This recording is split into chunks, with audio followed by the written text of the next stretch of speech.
I need you to stop talking. Just stop talking. Beyond that, stop fantasizing. Just start doing. And this is so key because a lot of people just talk about the things they want to do. They complain that they are not starting. They're like, I'm going to keep thinking about it. And at some point, it's going to happen. Now, the more you talk about it, the more it comes to your consciousness, which is okay. But you know what is not okay? Making talking your strategy. Once you make talking about what you want to do your strategy, it means that your strategy is weak and you are more likely not to get what you need to do done. So instead of talking about the next thing you want to do or the next big idea you have, why don't you craft a roadmap, a strategy, something that actually works and start doing it? And a lot of people, I've seen a lot of questions that have come to me, particularly asking me, how do I start? Like, I don't know how to make a start. And it is true that what you get on social media really is start, start, start. Once you start, things will start, things will come together and all of that. But the real question is, how do I start? Now, this is what I'm going to tell you. Think about what that grand goal will look like when you actually eventually achieve it. What would it look like? Okay, think about that. Now, once you've had that thought, keep it. Now, do a reverse engineering into today. So let's say that grand goal is going to take you 3 years to accomplish. Think about what are the key milestones that I need to reach for me to be able to reach that grand goal. So, for instance, let's say that you want to become a professional in a particular field, and for that to happen, you needed to have qualified or be certified in that field, and that means you need to take 20 exams, 15 exams, whatever that is. Now, if that goal you want to achieve it in the next 2 years, and let's say you have to take 20 exams, you can then say, okay, this year I don't have too much to do. I can hit a milestone of maybe 14 papers, 12 papers, 10 papers, whatever that is. And next year I can have 8 papers, 6 papers, whatever that means for you. Now, what you would then do is to say, if I really want to achieve passing 10 papers this year, what do I need to start doing today? So part of it is, okay, let's break this year into two. We're going to have season 1 and we're going to have season 2. Season 1 can be, I'm going to finish 6 papers and I'm going to write the exam at so time. Maybe in Q1, I'm going to write 3 papers. In Q2, I'm going to write another 3 papers. And for that to happen, what are the things that I need to think about? So if I'm going to write 3 papers in Q1, it means that maybe from January 1st, I am actually studying 2 hours every day, 3 hours every day to make sure that I have a good shot at writing an exam in March.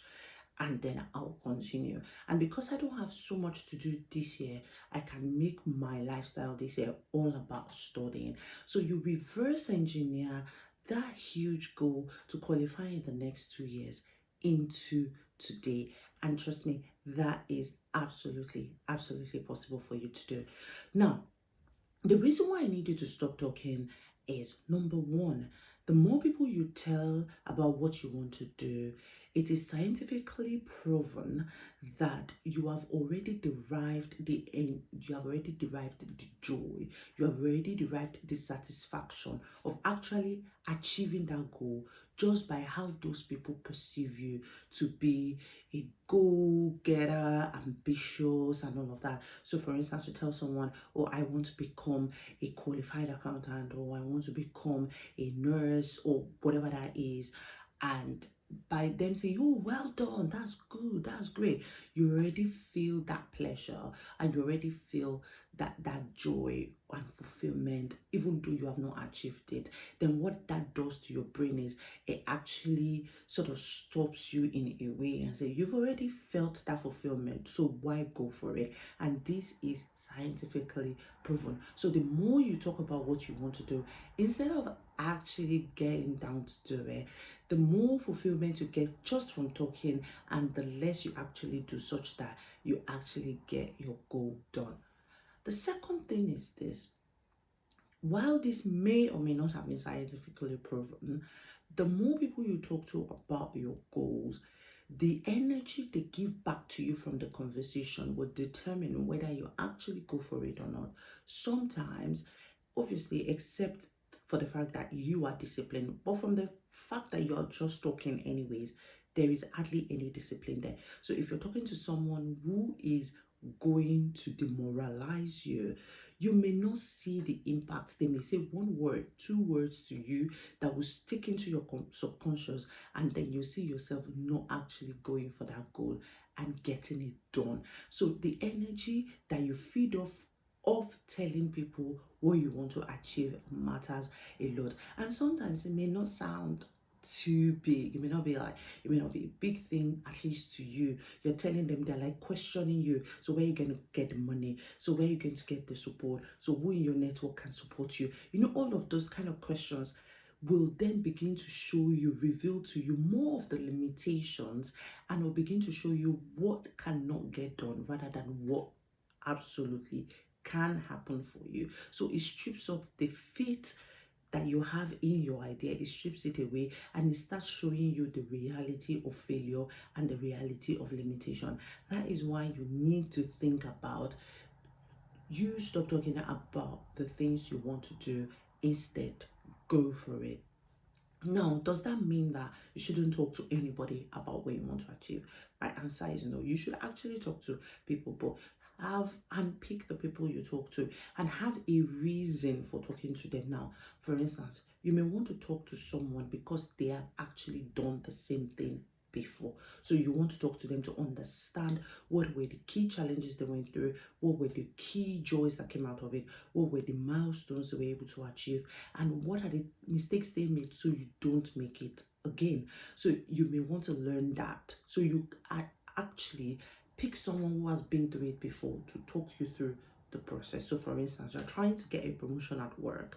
It makes more sense for you to talk to someone who has been through the process that you trust, to talk to you about what you will likely go through. So when you start going through it, you have the right discipline to challenge those limitations. Okay, so another thing you also want to think about is probably someone who's always got your back, no matter the difficult idea, complex idea, or ambitious idea you've got. So if you have somebody who trusts you, who absolutely trusts you, go for it. You can talk to the person who, and the person basically motivates you, says, don't worry, you can do it. You can have that person in your corner, because that person is just basically channeling to you the right kind of energy that will make you go for what you want to happen for you. So you can actually talk to that person. I guess the last part of it, or the last person I will probably talk to, is someone who I trust from a spiritual angle or from a spiritual perspective. And by spiritual, I don't just mean like religion or anything. I just need that vibe of faith, of belief, and I just need someone who is deep in wisdom. So right now, this person can be anybody. It doesn't have to be your pastor, your imam, your leader in your religious circle. It can be someone who has deep philosophical understanding and psychological understanding, and also someone of faith who understands that man can be whatever it is they choose to be. And it can also be someone of, it can also be someone from your religious circle, but it doesn't necessarily need to be that person, but that person that has deep wisdom, and that is key. Deep wisdom that can see beyond what you can see, even though they're in the natural. So that's another person you can think about to talk to, and they will channel to you deep wisdom that will create more meaningful insights for you as you embark on your journey. For me, those are the three key people that I would personally want to talk to about the goal. Now, in terms of actually actualizing it, find yourself a community. Now, if you're right there, you don't have any community at all for anything, you are missing out on a lot. You need to find a community that does what you're doing or is doing what you are about to start doing. The reason is because you just don't know angles to some things, and those people will help you find your rhythm. So you need to join a community that will keep you on your toes, where you can ask all your questions, you can get your answers, and you can continue to get inspiration and motivation for your journey. So you need that. So if you are a career professional who wants to build a profitable career and a profitable personal brand, you want to be known internally within your organization, and you want to take all the opportunities available to you. You don't want to make career mistakes. You want to make sure that you're getting your promotion when you need to get it, and you're progressing your career. And at the same time, you want to build your personal brand. You want to be known outside of your organization, within your industry, and outside of that as well. You want to build on social media and all of that, such that you have combined a profitable career. Please join the Career Mastery Hub, which is the community I have set up to help you build a profitable career, and you will get the best out of that. So basically, you need to stop talking and start acting, and part of it is you need the discipline to show up to those things that you want to do for yourself. You need the discipline, and you also need to know that instead of me to talk about this, instead of me to just go and meet this person and talk about this, why don't I just sit down and get this done? Right? Instead of me to say this, why don't I make that first post? Instead of me to do this, why don't I read that first chapter? Okay, so start thinking about what is the right first action now, and keep asking that question. What is the right first action right now? Maybe, okay, I'm going to take an hour today, I'm going to block it out, and I'm going to sit down and I'm going to create a strategy for my brand. Or it can be the case that, okay, I am going to go to a particular person's page who is basically doing exactly what I'm doing, and I'm going to study their show up. I'm going to watch their reels. I'm going to watch the kind of carousels they do. I'm going to observe what their posts look like, what kind of videos they put out, and how they typically do it. Okay, so you're going to study the patterns, and I'm going to not just study the patterns and write them down. I'm going to bring it to life in my own building as well. So think about it. What is the right first action for me right now? So basically, that is how you make it start, instead of just talking about you starting. And trust me, you could be locked up talking for ages instead of you actually doing something that produces massive result. I hope this helps. Remain fantastic, and I'll see you in the next video.